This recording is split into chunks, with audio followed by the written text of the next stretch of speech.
Hello everyone, welcome back to my channel. This is Story Time with Dianne Coke. Today's story is Disney's Moana. The feast to welcome spring was about to start. Moana and Grandma Tala were busy collecting shells.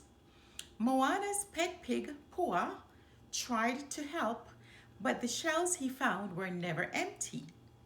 Moana bent down and picked up a small pink one. "What do you think?" she asked. Grandma Tala inspected it. "Yes, that looks right for a chief." Moana was making her father a surprise gift for the feast, an anklet. Moana strung the shell onto the anklet and held it up proudly. "Done," she said. "Now I can give it to him right at the start of the feast." Just then, HeiHei, the foolish village rooster, ran by them wearing a part of a coconut on his head. "Silly HeiHei," Moana said, removing the coconut.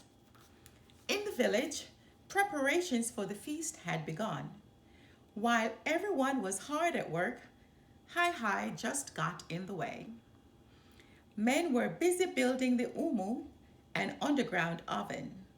They piled up pieces of wood and the dried husks and shells of coconuts. After they started the fire, they added rocks. HeiHei kept getting closer and closer to the hot rocks. "You'll set yourself on fire, you silly bird," one of the men yelled, chasing him away. HeiHei ran away and stepped on a partially finished platter woven from pandan leaves. His tiny foot got trapped, but he didn't even notice as he dragged the large platter behind him. Grandma Tala attempted to catch him, but HeiHei avoided her, leaving a mess in his wake. Moana and Grandma Tala stopped when they saw Chief Tui approaching. Grandma Tala immediately stepped on HeiHei's platter to hold it and the rooster in place. Moana quickly hid the anklet inside her belt, hoping her father wouldn't notice. "I just wanted to see how everything was going," Chief Tui said. Meanwhile, HeiHei was pecking and pulling at Grandma Tala's skirt. As soon as Chief Tui left, Grandma Tala reached for HeiHei, but she slipped on the platter. Fortunately, Moana was there to catch her. Nobody noticed when the anklet dropped from Moana's belt. It landed around HeiHei's neck and he dashed away. "That is it," Grandma Tala said, grabbing a hand-woven leaf basket. HeiHei didn't see her coming. He was too busy pecking at a rock. In one fell swoop, Grandma Tala trapped HeiHei underneath the basket and then cinched it shut. But Grandma Tala had been so focused on catching the rooster that she hadn't noticed the anklet around his neck. "You can't keep him in there forever, Grandma," said Moana. "But we can keep him in there for a little while," said Grandma Tala. "At least until we're done with the feast." Moana agreed it was a good idea, so Grandma Tala put the basket aside. Then Moana checked her belt. She gasped when she realized the anklet was missing. "Oh no!" "Perhaps we should retrace our steps," said Grandma Tala. Just then, PUA spotted the basket. He saw HeiHei's beak sticking out between the gaps in the woven leaves. When he looked closer, PUA noticed the anklet around the rooster's neck. He was determined to retrieve it for Moana. But first, PUA had had to open the basket. He rolled it over and over, but that didn't work. The basket was just too strong. Then he tossed a coconut high into the air toward the basket, but all that did was knock the basket over. Next, Pua put the basket on top of his stick. Then he backed up and took a running start. Pua jumped onto the stick and the basket went flying through the air. Plop! It fell to the ground, but the basket was still tightly shut.